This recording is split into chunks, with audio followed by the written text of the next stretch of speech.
வணக்கம் மக்களே. ஜப்பான் மாதிரி வெளிநாட்டுல இருந்தாலும் சாப்பிட்ற தினமும் வந்து இட்லி, தோசை, பூரி, பொங்கல் அப்படின்னு சொல்லிட்டு நம்ம ஊர் வெரைட்டிஸ் தான் வந்து வீட்டில் குக் பண்ணி சாப்பிடுவோம். வெளியில போனாலும் இந்தியன் ரெஸ்டாரண்ட் தான் ஃபர்ஸ்ட் ப்ரிஃபர் பண்ணுவோம். ஆனா இந்த ட்ரிப்ல கம்ப்ளீட்டா ஜாப்பனீஸ் குசைன் ட்ரை பண்ணி பார்க்கறதுன்னு முடிவு பண்ணியாச்சு. ஜப்பான்ல பிரேக்ஃபாஸ்ட் மெனு பொறுத்த வரைக்கும் நிறைய வெரைட்டிஸ் வந்து இருக்கும். இதுல ரொம்ப மெயினா இருக்கக்கூடிய விஷயங்கள் வந்து பாத்தீங்கன்னா மிசோ சூப், கிரில்டு ஃபிஷ், அப்புறம் கொஞ்சம் பிக்கிள்ஸ், நட்டோ அப்படிங்கிற ஃபர்மெண்டட் சோய்பீன், ரோல்டு ஆம்லெட், தமோகோயாக்கி அப்படிம்பாங்க, அப்புறம் நோரி சீவீடு இருக்கு இல்லையா அது, அதுக்கப்புறம் நிறைய வெரைட்டிஸ் ஆஃப் சைட் டிஷஸ் இருக்கும். வெஜிடபிள்ஸ், டோஃபு, சாலட் கூடவே இருக்கும், தயிர், ஃப்ரெஷ் ஃப்ரூட்ஸ் இருக்கும்.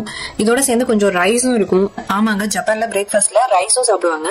பட் இந்த ரைஸோட குவான்டிட்டி வந்து பாத்தீங்கன்னா ரொம்ப மினிமலா தான் இருக்கும்.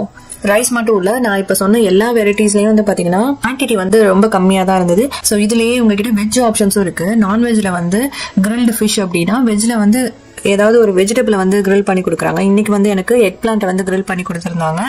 ஸோ எல்லா டிஷ்ஷையும் டேஸ்ட் பண்ணோம். ரொம்ப சூப்பரா இருந்துச்சு.